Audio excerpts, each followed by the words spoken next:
Week 5, most people are still alive. I'd say like maybe a third at most in some pools are out. By week 5, that's a surprise. It has been very, very chalky, where the highest point spreads are getting home again, every single week. Now you'll find games where like a 7-point spread, like last week with that Packers game, that was 6.5, I believe. Chargers was 6.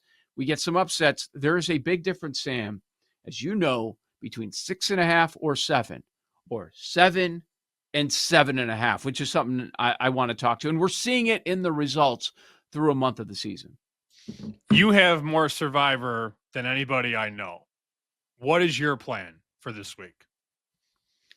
My plan is, okay, so there was a moment where I was like going through my head. I'm like, okay, Flores against Dylan Gabriel.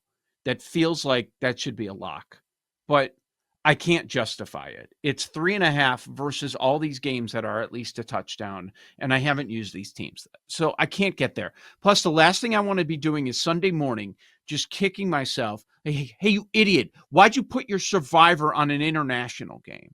Like that just, I can't. And going against that Browns defense, I don't want to do that. I'm just working my way up. Colts are interesting. It's 7. Here's why I'm thinking no Colts. The Raiders in a spot where, okay, they lose at home last second, blocked field goal attempt against the Bears. Geno Smith throws 3 interceptions. He's been awful at home, but he's better on the road. And the Colts, okay, you got one game against a real team, and you kind of peed down your leg at the very end last week. So I still feel like I want to know more about the Colts before I take them in Survivor. And it's a good bounce. So I'm thinking no Colts. And the other thing is, when you look at the money line for the Colts this morning, it's minus 290. And then these other ones are $4, $5. That's a big gap between the 7 and the 7.5. Okay, so we get to the top 4. Lions, Rams, Bills, Cardinals. I don't want to take Kyler Murray, but I feel like I have to. This is the only spot this year. The line's 7.5. The money line's $4. It is the last time. I did not take the Cardinals in the first couple weeks. Maybe I should have against soft opponents, Saints and Panthers, I believe. But I'm going to have to take some Cardinals. Bills, I'm saving. I think the Bills smash them, destroy them. But there are so many spots like Carolina, Cincinnati, Cleveland, where I can take the Bills in the future. I feel like I have an advantage if I still have the Bills in my back pocket when most people have used them, and more people are going to use them this week once again. So I'm saving the Bills. The Lions, I would rather take them at home. They're the biggest favorite. They're minus 530 on the money line. Not a ton of future value. I will be using some Lions. Jake Browning is god-awful, and the Bengals are going through maybe like one of the roughest patches over a 2-game period in team history. So there will be some Lions. There will be some Cardinals. Less Cardinals. There will be Rams. I'm going to be sweating tonight because I have so many spots. So far, I've been divvying it up for the most part with 3 teams. Those are going to be my 3: Lions, Rams, and Cardinals. Rams don't have a ton of future value. They do get the Saints in week 9. Right now, that's projected as a 9-point spread. So that's a week where you're going to want to use them. But how do they lose this game? How does that happen? I don't see it. The Niners are up against it, and this line keeps going up, up, up. Who knows? We might get to 10. Maybe this is going to be in that area of the Lions point spread, which is 10.5. But I didn't think I was going to be here, Sam. I'm going to have to take some Rams. Yeah, some Rams tonight. I don't think it's a bad idea. It's funny as you're talking about your process and the teams that you're considering. It's never this simple, but if you want to make it this simple, let's do it. Matthew Stafford, Jared Goff, Daniel Jones, Kyler Murray. Pick your poison. Mm-hmm. Are you really going to go to war and Survivor with Daniel Jones or Kyler Murray? I think that's the question anybody that's still alive has to consider. If you have one Survivor entry left, I mean, most people aren't like Joe. They don't have 25 entries. Most people have one. And I think the biggest hurdle is, can I get there? with Daniel Jones or Kyler Murray. Some people would say never. Others would say it's the Titans. I get it. I understand it. I have the text here. So the Chicago guys are on the horn right now. Shout out 108. I have this is a screenshot of a note thread essentially on Chirizi's phone. It says week 5 pick in all bold lettering at the top. Entry 1, dead. Entry 2, Buffalo Bills in the Tony Montana jerseys. So I'm guessing they're wearing all white on Sunday. I didn't know that, but that's very funny. Now, Beef is saying that they're thinking about Rams now. So still time to decide, but it sounds like our last entry is going to be either the Bills or the Rams. I would like to save Lions Bills with a lot of my entries. I really would. So most people are going to use those teams.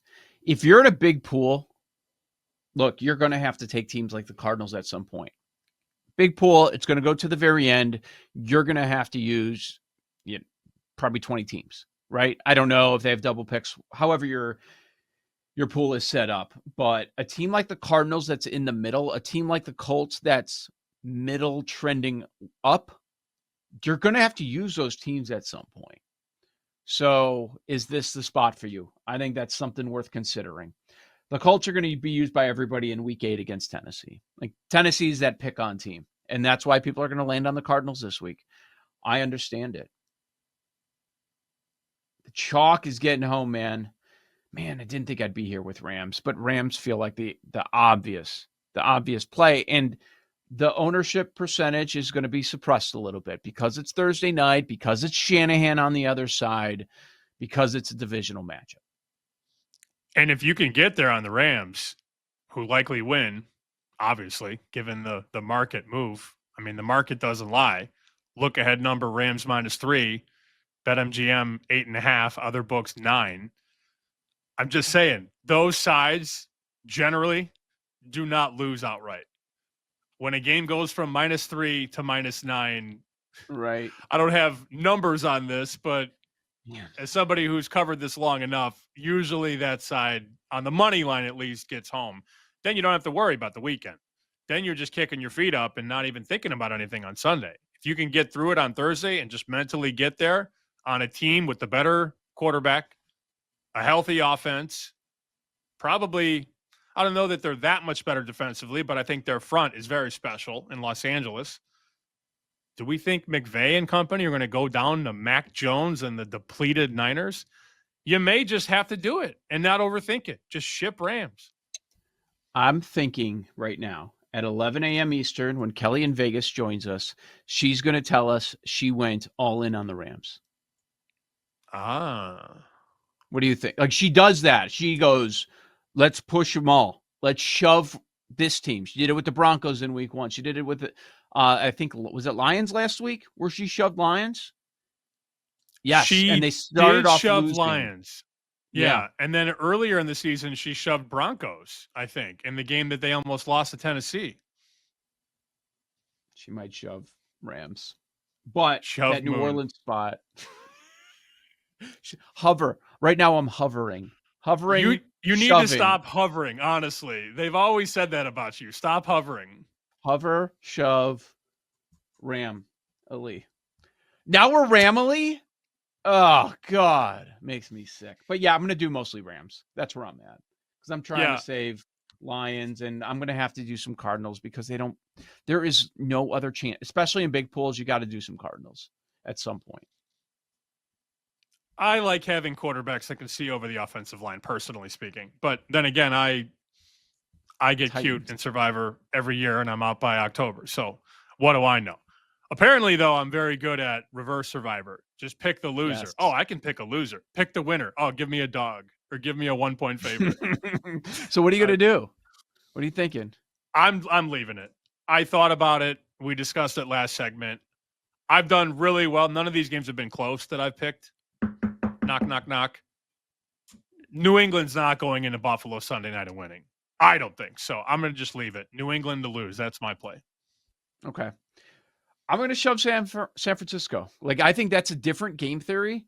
And like, I could go Cincinnati against Detroit, but there'll be other spots to use them. I could go New England. I think that's a pretty good idea. Tennessee already used. I'm sure most people in those sorts of pools have already used Tennessee. I'm going to have mostly San Francisco. I'll probably do two. I got 3 left. I think I'll do 2 San Francisco, 1 New England, maybe, because there are not a lot of spots. We went over it to go against New England because their schedule is so weak.